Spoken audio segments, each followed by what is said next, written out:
man adwuma kase bono ya kriche ni nyinada ekoguyen abe fonten ta kase no so a na ye DLFM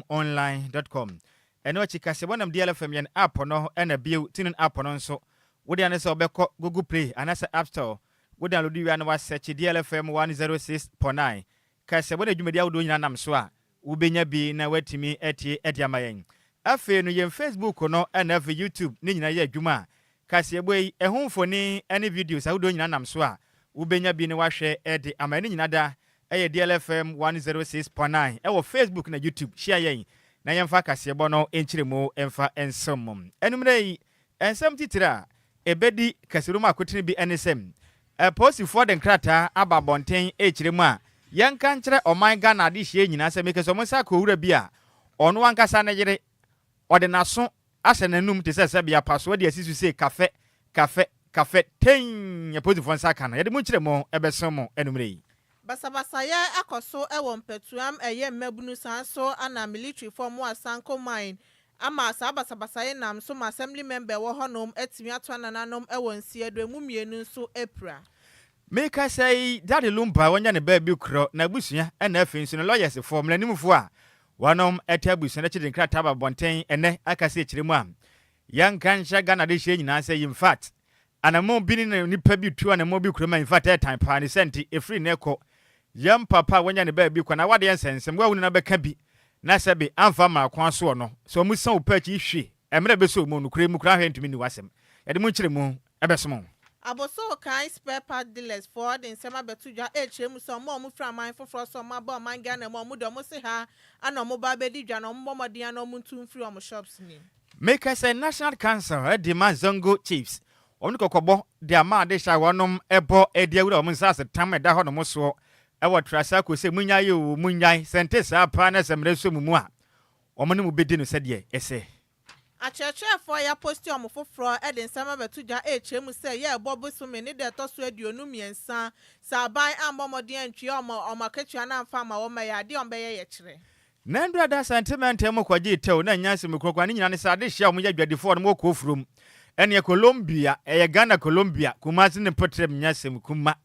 ene mo ho no mo ye adwuma hamache behu anse ne excavators aba yese grache wo store no sika da mukura ne firimu pi emfa ka pre no mo adwire ne nyina toagu adihye ya bobna de nsem ya tudwa yede mu kire mu ebesoma numre na bro so group companies akoya adoye e de cement by 100 e de akoma eye nyina brim Catholic school sane ebe ya omo so beboa na eye adwumadi omudi wo honom no bibia betimi akoye ensama no pi na ka ho na yede beso mo se oman adwuma ka se bo diero ha ene ensia e chiripo enkron kasa fidios ne ka mo se Enquires Association eyeku a wono motai DLFM 106.9 ene papa wanya ne ba bi kro daddy Lumba ne nwom nyina chi ekuei ebo adwumadi nyi pa omo kan papa ne fan club for no ho na mo se yanka nkyere Ghana fo nyina so mabia mu prom de ato no se tanyam enti wo kondo kuo ya in fact ataju for what denne bo mo de na fa ho bedom bi se kuo ba ko modesa no manam no eno ene Enquires Association ku no ekode bi wa mo no ne ene bi so magana mti wo ba wo beti mu depam frem perifa ho matrufo so 0538 865 393 0538 865 393 Ensu papa abedwama so bia to agusu a otobi eye Lumba supanti bomode anama wonsanka Lumba supani bi nyampenifo peshenkeni onim tricycle eniki achi 2 years shenkeni afrempenifo ewe 0555 274 757 and 0577 475 343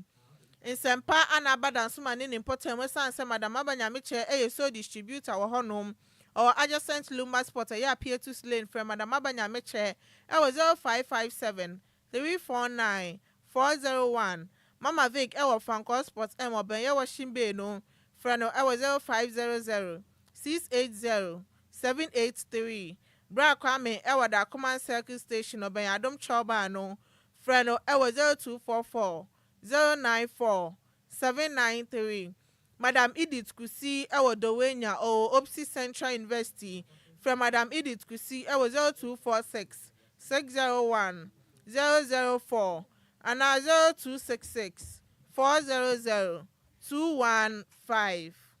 Akenka for yesin kunwa besoma nimre no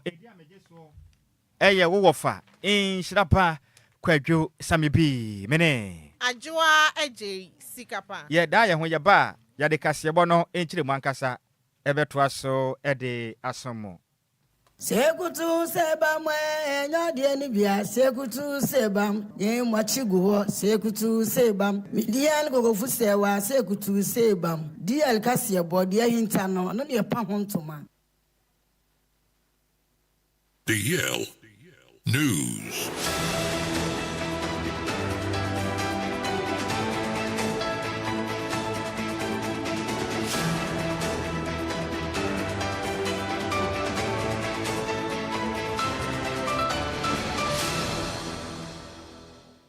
Yamamo akwaba afitu mekane hia yen ewo Facebook no so a ne ye DL ha ene ensia echiripo enkron kasa fidie so ne fa kasebo no enchiremu na yemfa ensomum meka sei owura bia ne den ede Emmanuel Adai na enkra betodwa echiremu owura yi ono no owo etifide mantemu eho no mo na ote na otedambai no ono ankasa ne ho kafo ne yire a waye ne ho ade one nete se ne ho kafo watumi ede naso ne yire yaso ede ahye nanum ede ne se aso horon ede asusu se sabe apaso ene cafe kadwo pesa ase ne ten ye kiredin na nkani nyina kiremu sem ana no ya wadai an aposifo ade batu dwa kiremu a ageta ne nyina ne sei obai ene ne kunu nete mentemos kakra bi aba ye nti be me yatumi afa na so de atuna num sei kabo ma kiredin na nkani kiremu asem wesie ewo banka ene ne ye mense ne baako a eno no ewo dambai kronum na Mr. Dai ne nyina kire se Mr. Dai kwa yi ase ene ye no okwaye no okowaye wakayawo no koba ye no ene obehu sa ne yire tifie madam Cecilia Fodwo na yire ne dinie na wo ye aduane magya ne kunanya bia tumi adi na eposifo anka ne kiremu sem mena ba ne sa no na ne kunu munim de esi ye ne mentem ho ase ne ade kokoko so a munya botro na ne kunu afa ne yire aso atunanum na Mr. Dai na wo yire aso wo ye ne de so munya botram hwede besie osine nya botro munya no Mr. Dai nya botro kabo ne yire aso no bonane ne moja se pram no aso na atu ema edi ahurisie wo fomi Mr. Dai wanya aka anya semkuma na no na de hye bo mode di mirikantente omo ne yiri kwa kopiem ayalesa be na nkaja aso ye de atua na so mu kodu a mu kiremu se doctor fo ne sei won ma chakwam dudu nti won bedu ye no aso na mo ka na etofom sa no enya wu awie enkwanim bio entimi ka se de aso na doctor fo ne tua ho no mantumi ante ho ema ne sei ne yire na so ne de kodwo twa na yire na so na tumi atum na posifo kiremu sei ye nka nkyere Ghana de hye sei owura ne dinde Mr. Emmanuel Adai omugu so nhwehwem e de afa de kudie nti asabe sa wogire wafom se sempo ne wakwa yi ase aba na ese oye aduane a na ntokwa atumi atentam a watu aba homa de atam oyira so de ahye wanum de osensu se kabo akade a emre besesa ne dabra make se ye no so nkra hodo a efri dampai etifide mantem ba enumre ya de bunchiremu e de so mi na tiefo sikapa unu aba so na senior etudi afri ho no Ne sina de ye ede na so ade no kredi ba bia kofi kura wura ho watu ne yira so watu ni se hu e de afri ho no tu ni se banche ade ne sina se ya na ne sina eno ye kane ye fe na asongro se eno ne ye friend na macrodentia esena fefefe ho bo mu sa asa ne sina aye bibia wo ho no sa asa no esu ade mu na e ka on esena yiwan ebi na odi atu yire na so sa no enti enzem de zizi we ya around the corner yenko ye nim ya mra nti Yanto akase ebone so ani embonremu ewa santimantem na basabasa ya amani muso efa eye soldiers for ene eye timemfo mo mpetuem ewa Manse West eye district nim ewa santimantem etu otutu atimi akoso anipa baako ahwere nananom eto nananom ewa nsiedo sanso na emu mienu so epre emu adin ye papa na assembly member edema aboabo eye Samuel Dankwa abretu otutu no ekoso na ebika no nomde ni kodu aya sabia na chese eya ade a wawu da na ya assembly member edema mpetuem eye Kwame Sechi ede ensem tudwa echremu se Santokwa epeja ni mu ewa abra ye mabu no mo wo eye mpotem honom aye basaye pa echirema ade asanko mine security fo abomodin akum eye omunipa baako eye enra ada no ansa ne ntokwa ni esi enne nto mo bo omosobo se ade nti no mutimi akum sa nipai eno nam so nto mo sisi akwan ye wo mpotem honom ni na eno nam so nti ne ntokwa yi etimi esi eye mabu no sanso ana eye soldiers fo no entem na mabu no so bo omodin ahya se so mo hyehye car sanso na japade bebra won potem anu nam so mentokwa ne mu yedin ye pa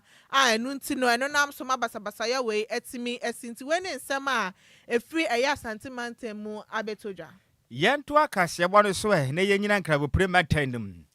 na meka se no onyebotuni a wanya ne ba bi kwa na wofo eto ne den Charles Kwadwo Fosu a dodoa num 20 obenya abodin a eno ne ye ne mra ne di a eno ene Daddy Lumba na abusua na afi na lawyer na bio wonmo mo hwe papa je ntutu so me kire funeral committee no den krata babonten ne abekasa kire mu am yanka nkyira Ghana de hire nyina say in fact impenifo so waye bi agyae yanka se waye bi ato aso nti ye papa wi ye kire ne yensam yi se nipa twetwe nsem asra ne abasa de wonim de onte da no no ankwasa akọfa akwa be fonten yi so no waso no fun yi wotumi so bi fun yo de akosu ani mu we wotumi sa telephone chese fun bi da bi a tumi se wum se fun we de anya kura nanso eja wanya kram la butu ani mu nti no no so akwa life ni bi ene ayampia pa atennie pa nyasem kuma ene ne yatu bi de mane nya papa wanya ne ba bi kro afuse ya papa ekurafo oja wonom wachire ekunafo ene atennie pa ene dobro ni ye pasa ya mame sa ya mame akosu asewa ne yetu ayampia de tete wo montem sam ne no ena abusua ene yam papa lawyers si yanka nkyere Ghana de hye se mo amopa content mo pese mo so mugidin na mo pesika edie no o mo kire mi se twese no kraka o kenke odifo adwara ma ya homa na tire dun so nyimdi baako na o se sabe onipa obo no homoden asa kokwohwede a obutu kosi a enya no neto yeso na wie no obeyo kwasea pa ni senti o mo sere mada o be pesika pa ne kwampa so enye obi nsem anokure nim na sabe oba akoka na odi age udin eba ne sa wahwe ana sama ankura to papa wa so mukura e de amam ebusa ne kirem se yanka ncha Ghana de hye mo amoye bloggers mo twefo ten ensem enim de monte da na mokeka afi mu so ma bia account ewo X ene IG Twitter wo ko ayi Instagram ne ade ya enyasim kuma ne Facebook ena afi dia akwa e ba nansen no TikTok yi ena ayampia pa wa mu kirem asese de ye nkwa ne sabio emre be ya adwuma enti wa wonim no ba kwa ba fonten tan so sabi akodi nsem hunu dia fa yam papa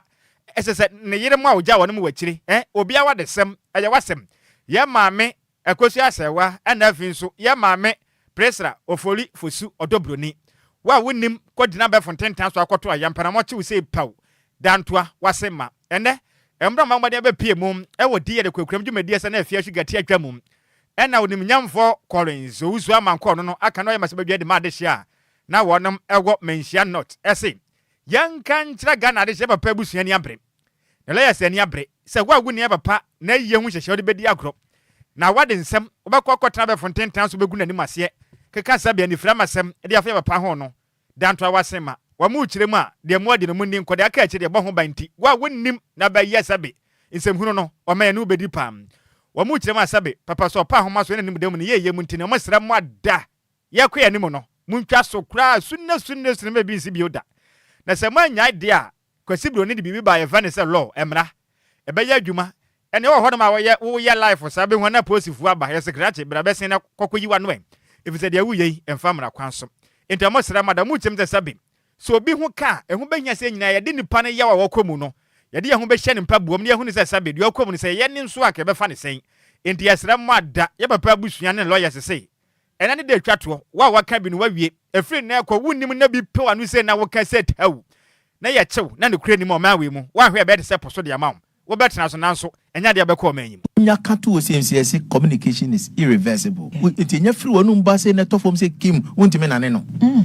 enya famfram mo wie agye de edi so no ida se be a chew pa anase punishment e chew pa kura so no de wote bi de koye na bia na chew pa no wante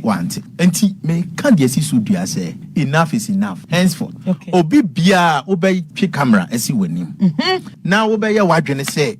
wodi ntitimu ebeba abusuanim obey se obey fo yire ketwa obey fo yire panyini obefa busua panyin screen recorders na obeye wadwene se de wo penti obetietie bi fa ahodie su no we will take you on se wo se atwe wase do ko gina court e betwe wase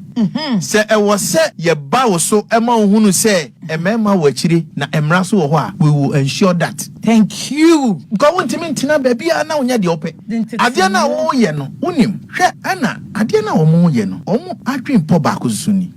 omo soul aim ne say the needed sympathy. Okay. And crofono enyade ama abusua. Amanfo enyade ama abusua no omo be ye free ho. Omo tanishe sa image no. Nti na afi na obi ani humobro. Na say onipa no kra. Any timane oya obi ama abusua ni bio. Amfo bi ahu bio mu mpo. Se ne be nya sunsanso wo eye ne so eni ti na omo yesa. Eni ti na omo. Eni a wuti ye eya kan be se bedwan de ma de hia. Wanom ego mention not about to peso as ne den edo ni binyamfo Enquires Ogusu amankwa no gina mu ene be pie mu e wo de kwakram dwumade su mid morning na afia sugar tia atwa mu ne abusuan mpanimfo bi Mr Biniza betre mu ene wonam de kokobo baako kokobo 2 kokobo 3 wa wonim na free neko ene ya maame kama odobro ni ahofedua ene ya maame ahofedua ya papa eho kafo ya maame akosu asewa na betra be for 10,000 se bi bedin sem hunu kurom ha se ne de nyame no kure ni haba omochewa Ghana be de sepo so wo be hunu se da ho yantam nanso dabre wonya bida emu ntem ne de asomwe sika nya no ano no eya me ya pa akua donko wo he wa ma adwuma akua donko ba ya nenka wo de ato so ama me ohu se wo kai enye no enye fine kra enye ade amo ya ne de nyame no kure ka se pa na ye bo nanso no empenifo nkasa ya yentumi nka ho hwende de ani din na ehwe mo adai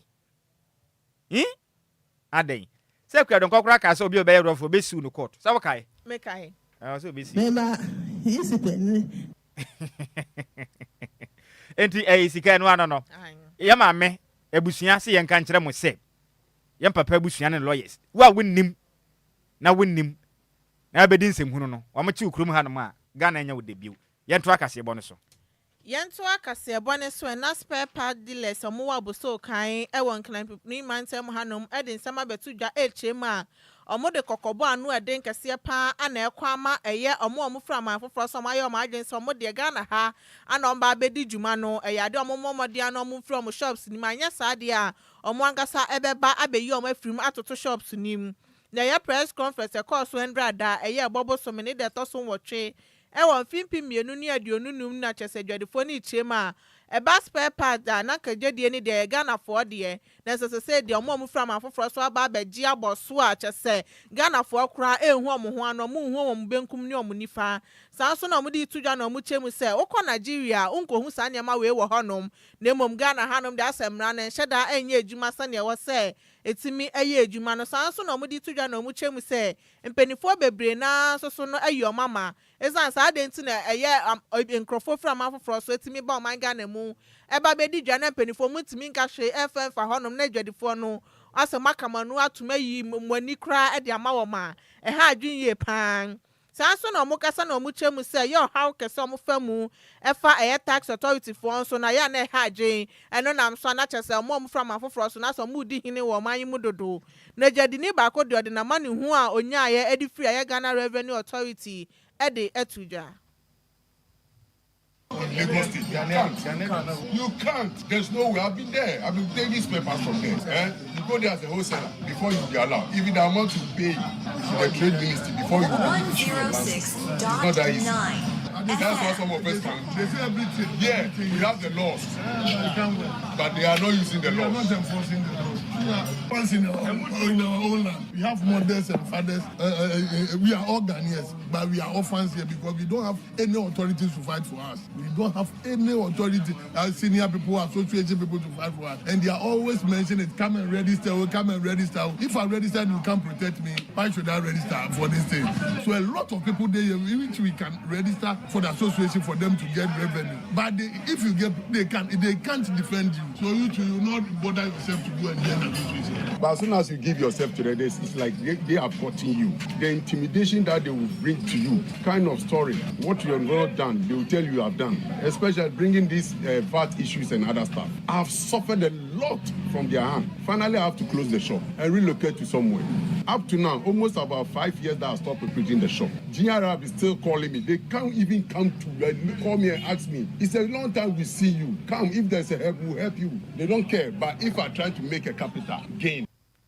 And ya uti ye ayabuso kind spare part dealers. Nenuechi anachese eye general secretary eye gifty love log na nafiano edi tuja no chemu se eye ade ekuyi ema eye omo mu from afoforo no so eye nam yensa so mo momodi ano mu from shops no mu tum kra no mo nko anya sa de omo membra no ene omo adi ni ye pa Emi say yemra kuni no Ghana ha yemra no kire say retail business no kotabeton bojabojua Ghana fo nko adia na aho na begum omo ni ye bojabojua no omo ni ye ton baako no na aho no de omo de ni say omo ba be supply na omo akọ na omo ni kwan so omo ni ye tena market mu ha na omo ni ye retail ha eni nti no ye members no so omo sika ehye omo capital ni na ye kọ because of say nyama ya ekoso yi abayamba abayako obi am fa ne man si from ehwe sasem we inkan na ye gina at no so 27 no so a citizen ya kasa so ye betumi ya arrest ya kasa so ye betumi akon bi na ye statistics ye beko ekusi na be aban adwe be so na watumi sorry na de mra no ayeju and na say retail business no Ghana for there foreigners no omo ye nuanom ye mpamo na mum ye de ni say omo mra eme supply na mo nje obusika na mo nko na mo omo ni emetina mu enton baako mi so be supply no kwa ba a supply no tusibia ono to store mo no ta to ni tusibi njo be de na abaton nti ese ye be say mra me ye adwuma omo ma mra no enya adwuma na sa ne ma we nyina etuntwa edu be bia ko store ko ye store mu dada aso emisu no osi oto so a obuska na oni bia bata me nyina osi metua na otua na register wo ntam na so ko tenasi yes pa omo kuro mo omo masa kwan no they will never allow you to come and do retail in their business space and so you're next from say yeah mama my retailing where business space mu a retail no an course no and no ye de kokobo ama won bebre ntenua ne ye ni say catch omo say omo ankasa willingly no omo tom shops na ukuara na omo trans ndura no kwasam ye pie no na bebre atutum ampa omo do sia ye atutum mako no omo ye difficult but you know omo kasa omo ti ase no omo atu DLFM 106.9 na nyese ye catch omo ya na from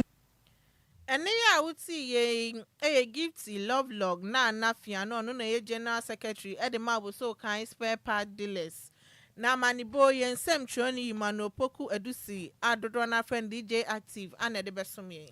yanto akase bo no so ne yankwaso anyina mu e won kran pompone manten na meka se no the national council edema zango chiefs ede kokobo ede aba bonten e kiremu am wonom e won sasetam bebre na buburija e won kran pompone manten na nipa bi atimi abawura mo nsase ne so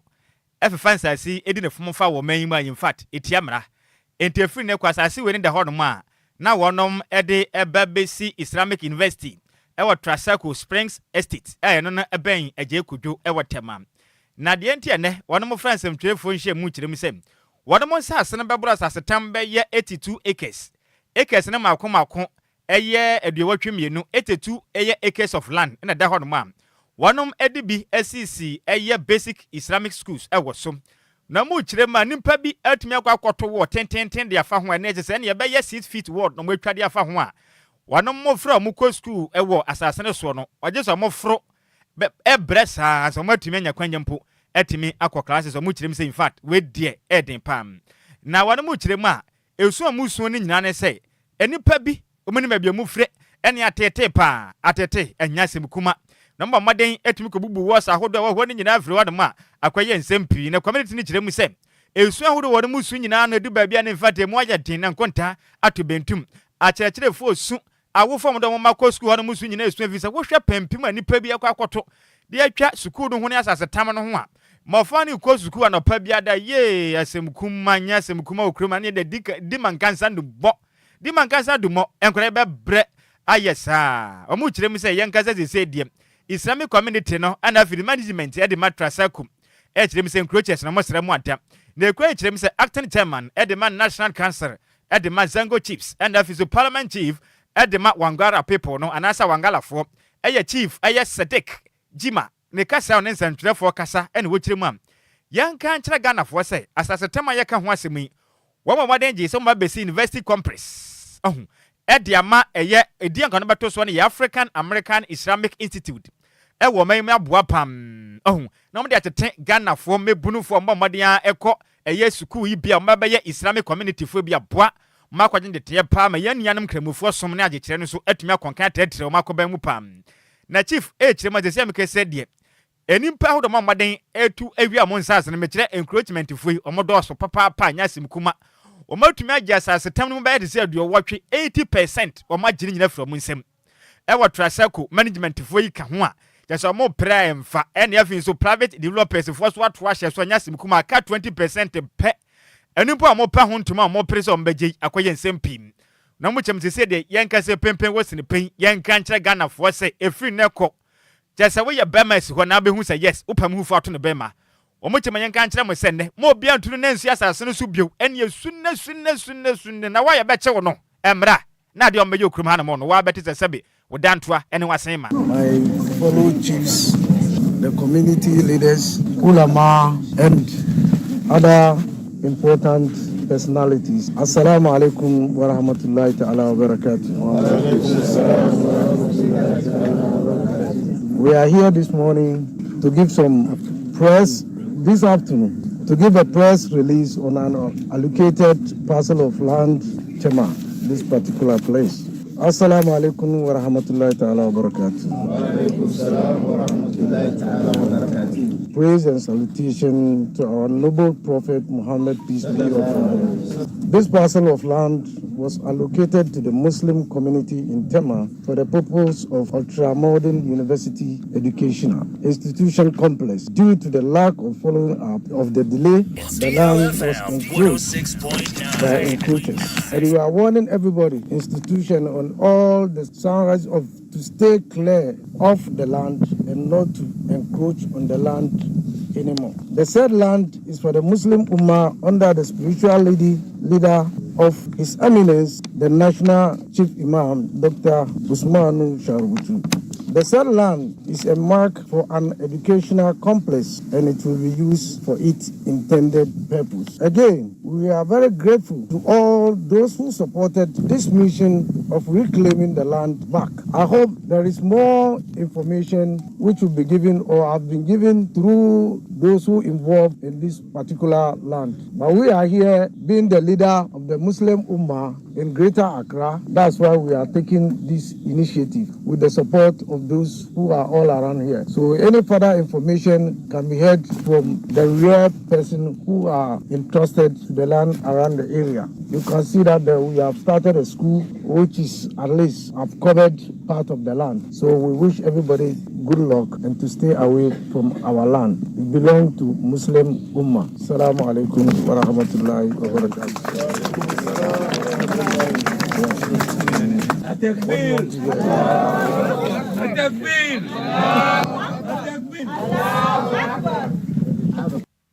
Sa what ye ataber wala wakobar etira we said ye ba no enya sem kuma se wonnim na kwadi agro wasase no so abete say yes twede ya mponyankopon ala wote asem enti wei eye acting chairman Edema National Council of Zango Chiefs NF onu kwa na ye parliament chief Edema eye Wangala adehiem the den ede chief Sadik eye Sidik chief Sidik Jima ena ate ne kanama de boy ensem training Sami Opoku ena de ebesom yen yanto akase bone so na cheche for ya posti omfofo e wo manyimu ele kokoba betuja echemu se ye bobosom ne de to so aduonu miensa ya de omeye ye kire e wo nkan ni mantem hanom sa bai amomode antwi omoka no amfa ama wo ma na sa ekuo ye omote ye edify ye omo graduate African Colleges of Education and so ana university se wo manyimu ana omu kire ma oma ye adwuma be ye bosome be ye dumienu ni na chesa fie nie enya ade aban etwi omuka ebi nso aye adwuma eye bosome nwotwe enya ade omaketua aba abedi omnsem Yeah, press conference a course so Andrada, anomudi tuja, anomuche musa ya de course na home ye papa. Na nipo di group na nim eye Simon Kofinate, Esra buying any a yom penny John Dramani Mahama, so mama de no mo mayo masadia emfa emma esan say adenti anombe ye juma sana kechia entimi emba. No muche masika kromoje no enya de sika ne so bia esan say 3,000 ekosi 4,000 Ghana cedis pe anomoje enya de sika ni yedu esan so sha ban panifo ni bia omo sho omo garden so no omo bubu nsuo wo omo fie ma omo kraboso me so omo je 5,000 so boso me ne so a omo mo de discount no e de ma wo mti adenti no omo do ma ye adwuma na ban empese obetwi omo kanti aban emo de ano hwese obetimi abeye na sede e de ama wo mu a yensanka aketiada yenuanom omo called training college no omaye adwuma afimu omonsanka omaketia na emom omunuanom bia omo na omunyina ye fa omadwuma dakro no omonsanka omaketia ebi nsaka omo staff ID nsobosome so omonsanka omaketia ebi nso nsanka omo staff ID kra ye ne nso ye ko university ni nso no ye nyina na obienu an nsaka ne staff ID empese bosome so a ye nsaka yaketia ye ko sampempen so bosome nwotwe mu ye ne gi ye sedin sawoso empre bebre asema okate ya ne se ono de na famu de wawie na de aka ni nyina ye finance minister say obe release ska na ye tua ye ka bosome ya ye de be bia ya ma mampanya be de akire ya petition no chief of staff ya petition no ya petition nipa bebre nat ne nagrat ne CCT nyina ya ma mo nkrata enso bosome so bia ye de ye nsanka ye katua ye ko school de bia ye ya famu de say okyerkyerefo ye somo man Ghana kwan paso nenso bosome so a ye nsanka ye katua entie ne ye frema so mampanya na so encha asemtie omampanya ye bo wakra ote onfa ne nansi asem yi so na onhwe ne wonsiesie na ohawa ye namu ene animguase aye femu no ano odene say ne GES meet ya ye meet GES director ye meet minister for education ama information cry nyaye no the minister for education and so any minister for finance atna say akasa banyame anim no krani emre kwa na ekonanim ye teacher for me no DLFM 106.9 DLFM 106.9 de peduane di ye de fa ka akokra ye ni bi we yakeka ensanse kakra ne aba behia nti ye ne ye gidi sempempenso ayaba bedui demonstration no ebeboa ama mpanyifo no mahu say ni abre ene press conference ya ye nti ene press conference no ye de bo general public no ama ne say de akosuni several meetings na ye bo mama ne amahu say nyame ya adoma enche bia demonstration enso ye be ye say antimpanyifo ne nka bosumi we mu a ya uti ye aya chechefo aye ya posti omfoforo e wo man Ghana me wa fa asefo so ma ye dwuma bebora fi ntu omoka o dabi me fe ne maka bia ma me wa fa asefo no ka kire mo se meka bia ma wo mo wai mate meka bia ma wo mo meka bia ma awila sade ye kono man ka bia ma me wa fa asefo na Ghana fo mpinifo bebu mofra no kwasea meka bi na yanto akasebo no so na yemu kompo biom ne yenko piem asante me meka se na ndrada adwadefo krofo mu asante mentemu ene ekopiem asante mentemu krofo mu ena afinso Colombia ane Kumasi metropolis ni mu hono ma enya sem kuma dodo nanam de nyina monten adentra ene demolition exercise bi ko so anya sem kuma ne mo hwa be hwan sa store ne yaba hom na sekrachi ahaye si asase a store ne sisu no wode ya watua sika ma hwan oso munya abotre ne wedi empanifo se ye ntena so firi mu fi ye yi usi abonten sa ye ma mfa hwe free shop no ene sika ne gum se ye dempo ye ma mfa hwe na omode wono masika betene sisu ne ya dwiri ne ase wogya pade nyina na nipa na ne hu de esi nyina akire mu sem enipa ebowura honom enipa mamade ahyehye ntade posifo na soja fontade bowura honom baja hamachi dumienu 2 am na mba made koya enya sem kuma na shop ahodo makose se no emu awura mpam na de hye akire mu amopa mo chempo se kaja ebeye mpo a anka muntwa service we no momfa krata bia ma yempo se yemfra sase no so monka hwe nkyere ntie ba ne se ne mode tumi ahye mu nsem butu na mo sem na wanu mu kire ma enkraboto gya kire hwe ma ye nyina ne sem eje Kumasi Metropolitan Assembly KM4 mpanifo kire mu a enipa bi kire mu sasa ne de nti okwakwaje tumi krata so betu ade hye mo sasa ne nyina afiri so betu am se banche na kan ho bia bon ho maden na sa plan be developer yi etuma kwadwira ade hye ne nyina fi asase wo so atisa o magya pade a in fact ahomte na ma ne kyerɛ mu a yɛn gankyerɛ Ghana for sɛ sɛbe ɔmo nya bɔne o ɔmo ni ɔman mu pani bi abro nanso ɔba tan kopɛ bibi kakra bedi ɛyɛ adwuma nya bi de ahwɛ ne ma ɔho na sɛ mobɛtunu mpo anka gya momfra ma kwan so wɔto ade mabebu ne nneɛma sɛ ne nneɛma nyina sa ne wɔ musika de a aba Ghana fo yi monka bi ne de asie emu ɔya Miss Alana Jobe 1 o'clock ni se ya da me kora man chewe ye sore me aduane me nkwan na se me bibia me de adwuma nyina ha na wodi nyina o ma se no man fa pi oba kuna fo me se fe de me niku no eno na me de me ma me busia ni nyina o ma se no me stress ne me no ma me strom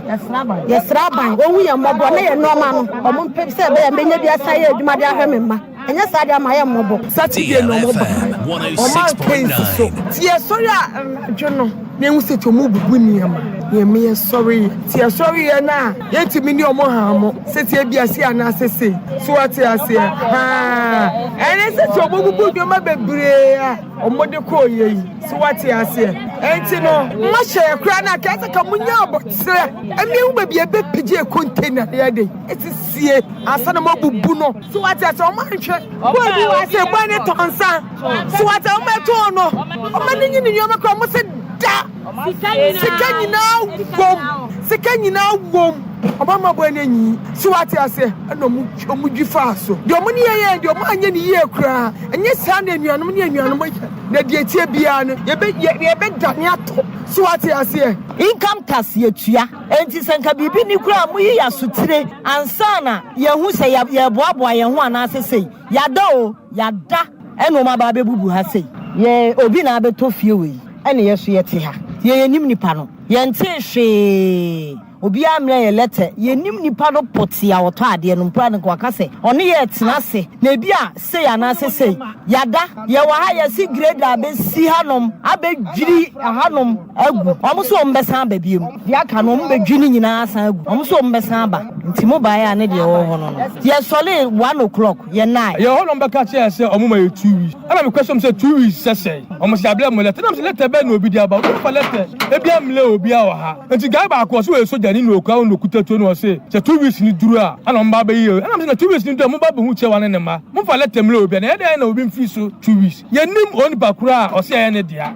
obi ameka hwe nche nti anadwo no ye da wa no mba frɛ se enkofo no de ma sha besi a omo se no ma se ye no ma nyina in fact emu ɔya wo mo asɛ mo ne ma nyina na atete pa na ne kwakura mo no ana mame ba kwa ne din de mama ya o kyerem so no de dafunu funu na ɔde da o de dafunu na de ba kwa ya ne sɛ ne ade hye awu Kumase pank agya ɔba bɛde da wɔnom na sika dwete abafi onya bi de asu ehwɛ abusua no ma badwiri ne ma ɔde de dafunu ne nyina de kɔ ma sɛ ne nyina na mo yɛ ne saa na ade hye mo awu asantementam kurofom no Colombia no ho na enkwada da wɔnom nkosiesie mu ne yenkosie o kyerem na mo amatu ne saa na ma ha na pa na de obedi mpo bɛyɛ de nti emra ema eni wo mundia ba ne saa in fact na Ghana de hye no mpanifo no ma anye ne yie kura me de papa obi a me de mama ya me nam de dafunu wo Kumase ya no obi a ma me tam se ma me e pagya container ni firo ana se ye be bibi wa nti wo ne me fira nka meyi asase na ni wo me aban dia ne nyina te so ensa kwaya no ke me from bagye sika ho da bia obi a ma ye 106.9 da wa na ju 2 o'clock yi eja me se me bo am obo Kumase state ni ma ba eja na he mawu asante mawu ti e be ye nti na nka me ba kro furu ma 2 o'clock ne frem se ye bubu container o great Daniel soldier fo ni buffalo fo gina so enti bra me nam fom se free kwale ene ba bola junction ene 2 o'clock ye nya plug ya che se be si me wa ha no mo papa ti me ni mo hwe nti ba na busa me ba be me se cheye eti o mo ama ye paper na o mo ama ye letter bi se ye ntum free ha ene nti da won kan che no sma ye ma ye paper bi a ya se me ni ma nyina me de dafunu na ya me na mo Kumase kuro furu mu no ya se me ni ma nyina pa me de dafunu en flowers ni nyina ene amo anagu asem ti me ba be ma me no oni mama ya nu asem no no wo mu kyerem a empa a mo de siesie mu se bibia ma se no na ma ye ni sei no e de na mo fa ko de dafunu wa sentimental de mo se me nka asem wo nkyerem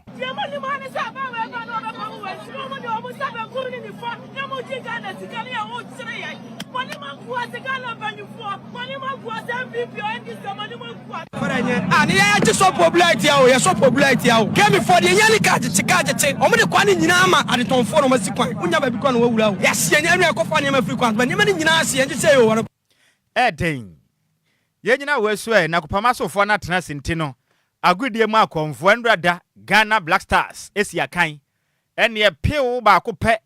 Edmam go fase for Mali for no man kwaje tawo manyimu a na ndra pani gi sema ekɔ so wɔ Ghana no anya asim kuma na wo mo ba de yɛ nhia mo kwanye DL Power Sports on DLFM 106.9. DL Power Sports, DL Power Sports, DL Power Sports, DL Power Sports. E mo ade, e jawo, dead. Me wo fase mama kwaba. Ja. Kwa me afum na bɔkɔ de. Nyankupo adom ye kurekure mu. Aha, sanso na me wo fase Bismarck adusai bɔkɔ de. Endra na dwudu mienu ne nam kurom pɛka akofie. Aha, we de mo mbaka makosem. Endra. Omu wini na wo che okrom kra ya hu. Me ze endra me nanteye. Every stadium. Ebedru ye friend sen kokobor wada mbefa aka besi circle. Na ese wo fa, ese metetiam cheche mu nante ba fie. Ah. Mo de some dem muti studio. Edom no do so na na mpese muchi. Baby abom ma kwan na baby wonya ka. Kanso ma. Efri akra ko circle na mo je 10 cedis. Akra to circle. 10 cedis. And run I run 11 to 12 midnight. I'm telling you. Adjoa Sikapa kan wan. Me wa fast man fa na nko. Oh. And run me ni Instagram kakra ma no. Pe baby de ne kwete kakra. Eti wo so wonya ka. Dabi. We do fie be tu. Mo de mo bre ni ntino me yenya na mo nkom na mo wi a na ye tie sedwom. Yo, etiefo ya mama che ya majo esa mama ha e de ba DL 106.9 FM. Agudie unsem ewiedu, agudie unsem ya boabo no. Ebi bremu ha ene ama no ne utwa bosompo a ena ya boa no ye de ebrewom na men kai wo se ye betumi da bro a ejina ejumeko ba ko peso. Lumba insupa ena asoya sen a yetumi di sports yi de ben ebrewo na nyame kwa na me de ba meni menu abema Bismarck edu say na me share free FIFA World Cup qualifications eba so ebi bremu ha no mu say game number 8 ena eba so oba Ghana group no Ghana ye wo group I eno tin Ghana ene Mali ena ehia ye onyame encha de ekoba so e wo Accra Sports Stadium na Ghana ehye ba ko Mali entumi anhye bi na we na mpanyifo akeka say ebi so keka say go ball we de wo goal e ba mu pan de a eye lucky goal e na ye de ben e ba mu no say nyame na fa kwan mu a anka jiku na ye entumi mpia boy anhye mu anka draw e na Ghana ye de ben abo na wo afi league table no aye Ghana group I na as standings na say e na akwakoba emra Ghana ehye Mali ba ko mo ntumi anteno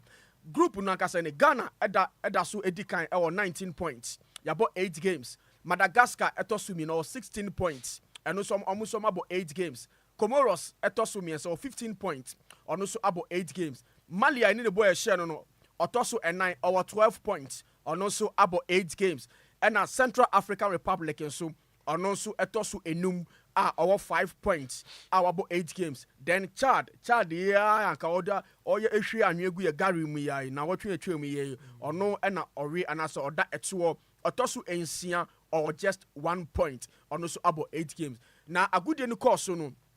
and tenene Ghana tenene as a coach edema the Black Stars of Ghana coach Otu Ado edi ensembi Atujwa and all chem say pressure Mali edema Ghana nyasem ketua pressure musoki no or players na entina na ebi mu so no breti to midfielders no the two defensive midfielders no omu bre papa isan say pressure Mali edi to omo so na Otu Ado edi komo yenko ne ko tie nkoma odi. Yeah, so this is football. You know, sometimes you have to switch the tactics. I knew that they needed to win, so we played a little bit more defensively, and we had good headers in our team because we had 3 tall defenders. And yeah, at the end, this is his opinion. It's okay, I understand. And I had my tactics, or we had our tactics, and we decided well, I think, because what's most important is the 3 points, and we got it, and that's fine.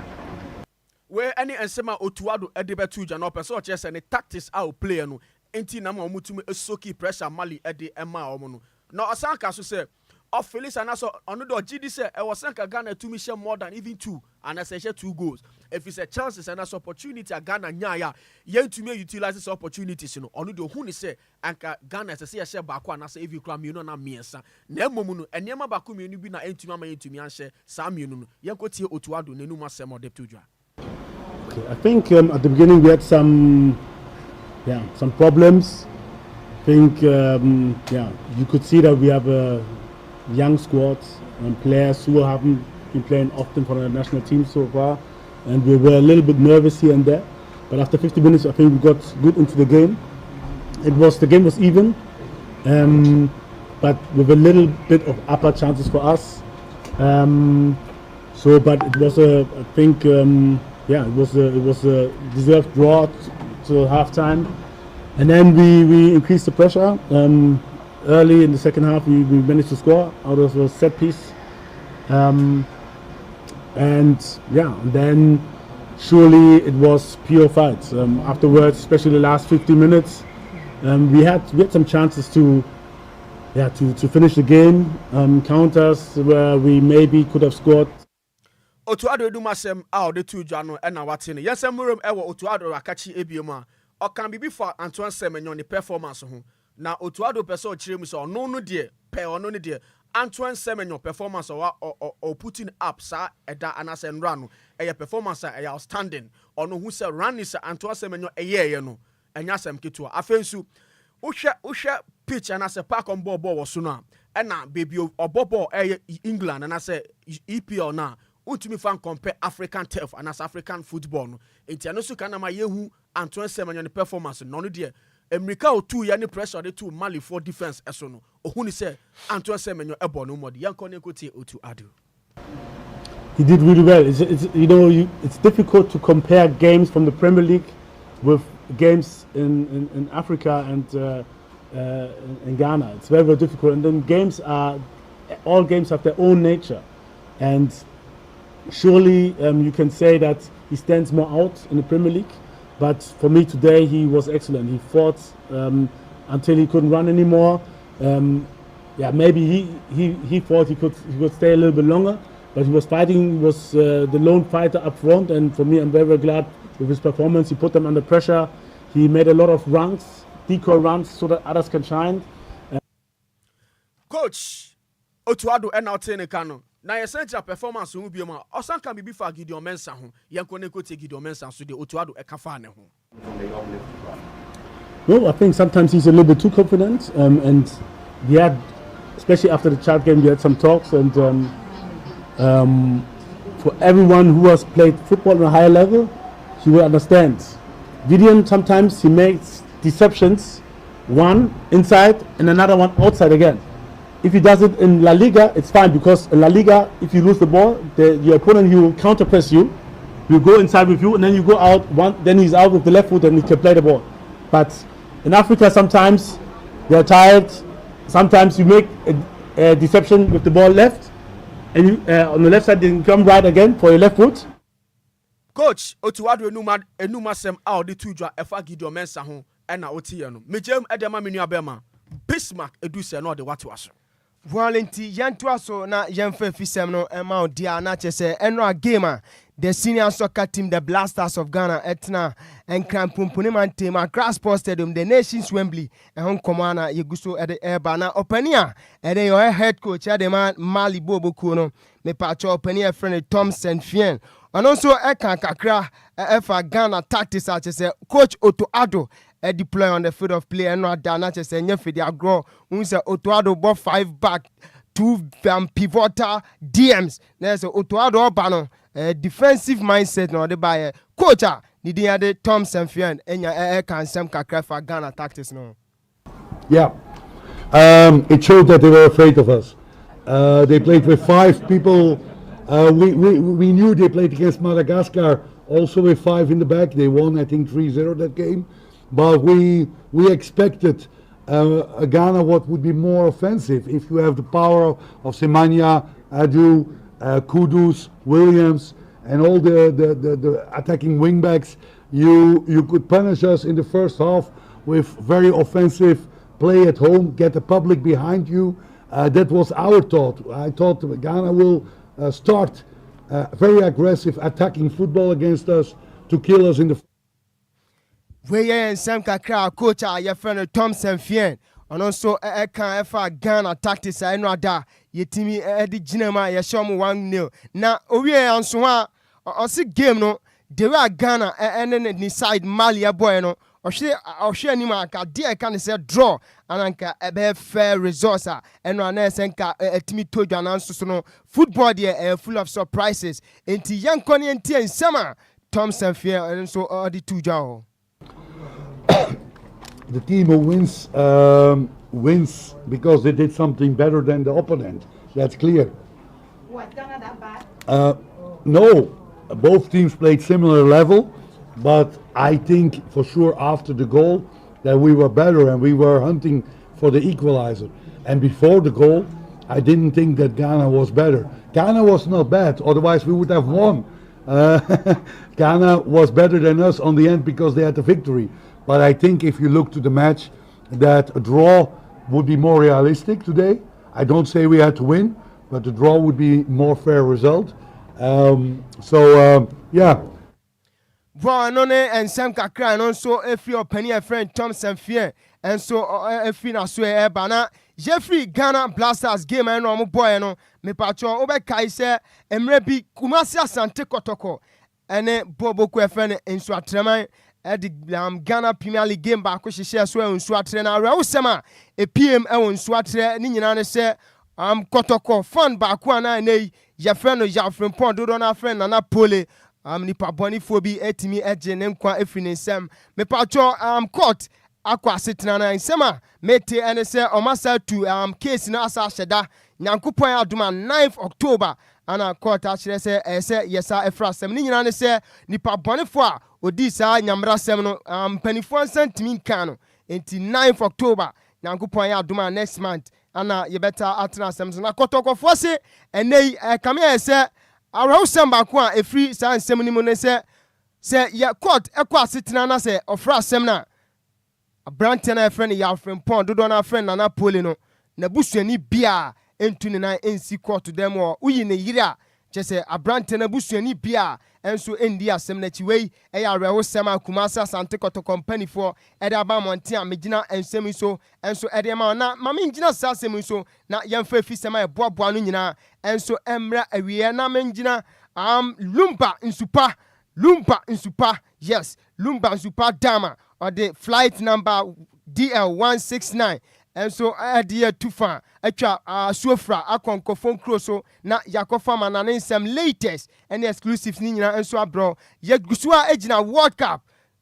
qualifications nim me patcho notable results bi Africa ha atodwa Burkina Faso atena fie ene Egypt abo 0-0 Cameroon atena ho ama Kevet atwa form so e kaba akomantimante DR Congo enso atena fie ma Senegal akotwa form so e kamien so ma timienu South Africa ene Nigeria ebo 1-1 na dia India e kamien se Nigeria for omo chances of qualifying to the World Cup no ya bua kaduema anesa Nigeria nhwe ya omo ntimi qualify na Gabon 7 PM otena fie no ne bobo my friend Ivory Coast enso atimi ade arendam so wey ene results kakra ne fixtures a ene ye peke enso African terrain ye di nyina enso ema na pacho ukopiem European front a mechira mrofo no side a say ana onso notable results a ene anwumre ye nseka medi nyina enso ede ma odwumadi kese so Croatia etina fie Montenegro ebom Ghana Montenegro antimi ante Greece etina fie ya hwe ha ema Denmark ebetwi form so ekamiensa omantimi antimi adabraka akwadana efreni Mikael Damsgaard ono esina kama Brentford o share baako Andreas Christensen ono esina kama FC Barcelona ono so share baako ana Rasmus Hojlund ene we kaisa kwadawe obesi aka Manchester United empremprem ni ka say die odini juma ema Napoli na Arahusam ne se boy ene ono so Manchester United friend Patrick Dogu ono na equity assist ne ma akwadana ye friend Rasmus Hojlund enti enkofo busa se anka Man U fo benya abotre na nka Rasmus Hojlund we sa bo one season bia momo na so Man U se masa enya ha na ye benya ho abotre ma pam akwadana ene ono so de nani achirem e won Napoli eno so ne nsem kakra fi wa me de latest and exclusive ni na enso ema odwumade enso Israel trafie ma Italy ekotwi form so ekanum omo team ba ko na de tienie na game no end wo 4-4 anka game no end in 4-4 draw na akwadana ye friend Sandro Tonali ne goala ene onya no 90+1 and ene make a difference no so edema on my FM Italy and also ene kakra free Kosovo masa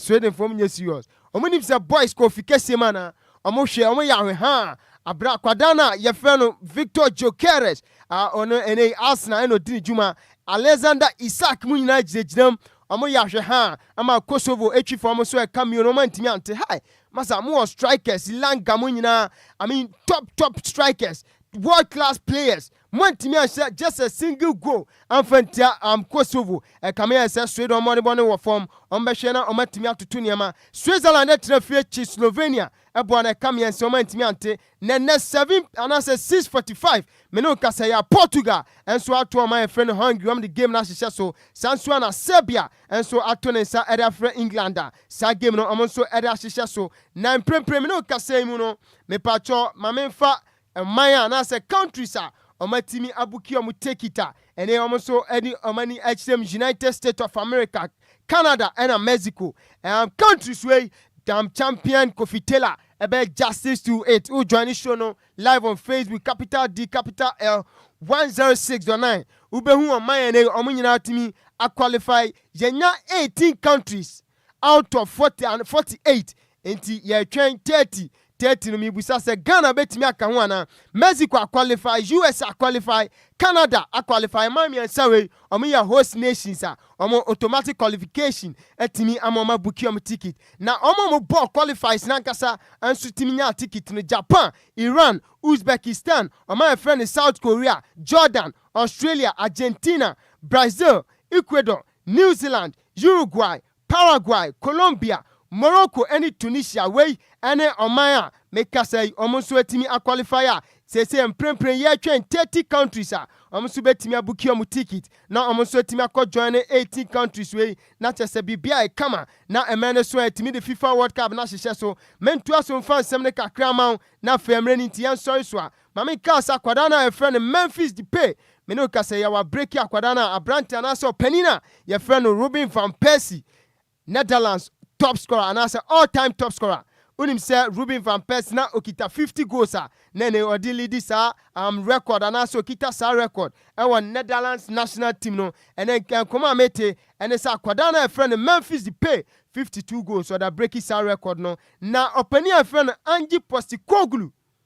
Me pacho after say Nottingham Forest say pamo openi a friend Espirito Santo no. Openi a friend Ange Postecoglou and Nottingham Forest for Akofani say and Omeya Jumana come on and answer question Ebusan say Nottingham Forest and Tottenham Special say Anna Kudus Omonsu be fast game if so anyway and a day Tottenham Hotspur UEFA Europa League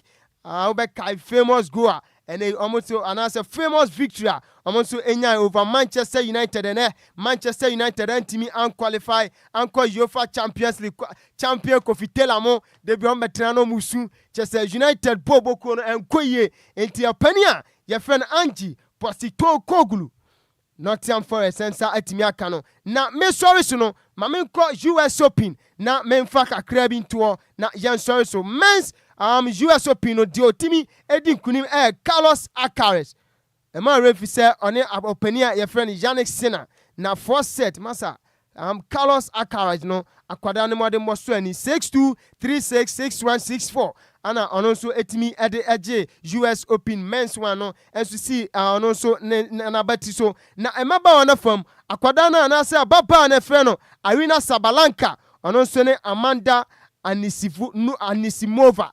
ononso 6-3 7-6 ana ababa e fe no Arina Sabalenka enso etimi ede na omumienu nyina Sabalenka ane Carlos obianya $5 million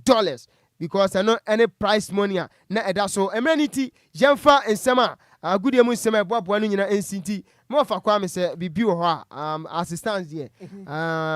good emu nsem no yenyina we so na yemfa nsi look empire na yebo se bibi abetuto di na blaster betumi win October na me yard on the 8th right near boy fe ye be kwa for now ye here only one win pe I say ka two matches ye win ba ko pa anka we mu ye chad de na okay mu win chad de na we two ni de be win ba ko ye win ba ko Comoros ye be show mu krumo hana Comoros ni misro obi a ye betumi akwahye ne simple ne ye Central African Republic. Comoros betumi amba haye pa. I'm telling you.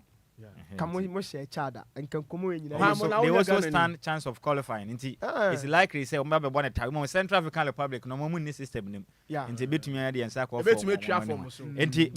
on intino. DJs give you cry for the time. Okay. Hey, Timon fine. Okay, his own fan chemi. Ziggy, Fache. Ya me ya do match na. Ye be sani mu ehia. Ya damasi. Enti monsoronko. Ya nya dey. Monsoronko. Bab.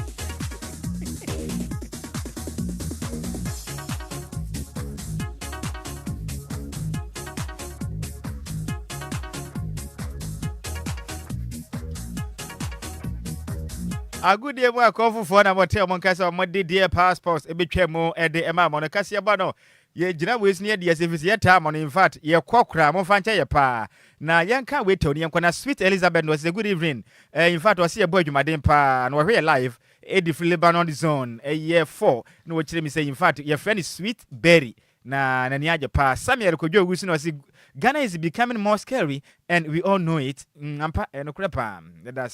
that's a pam. Na Junior Purpose, also the Abba, no good evening, dear. Sanson, which had a DJ Ghana man, great radio station, DLFM nice. Or say Sammy B. Nhyiraba Agyei Sikapa, in fact, because seven more the son of manam, Medasa pa. Sanson, a piaga, Pegotrim say, Roko and the MPP, very beautiful part 2029.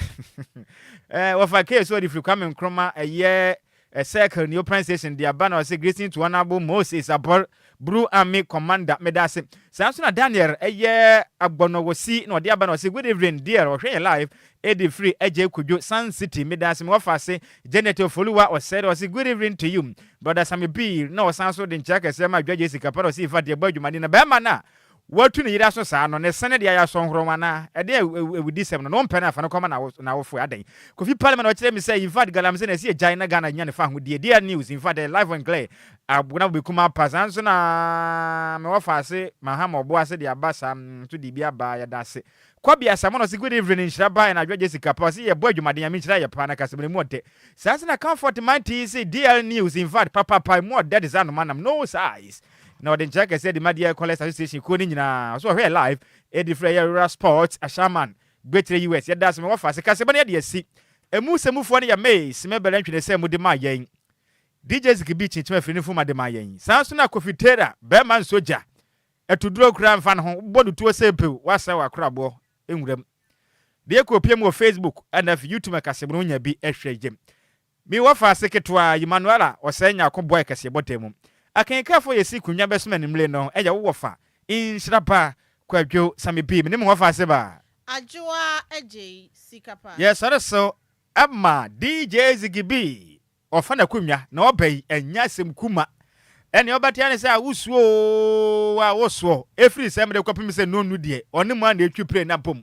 entuma mu nsem na mu fanhia DJ Zigibi no oba ne so de me kanya sem kuma na jese omunya so ma ye krado so mu tie Zigibi. Yefreme Akosia Lumba, Mayor Southern Zone Coordinator of Die Hard Fan Club of Daddy Lumba. Medindi Ella, Mayor Page Manager, Emma Die Hard Fan Club of Daddy Lumba. Medindi Nhyiraba, Mayor Saudi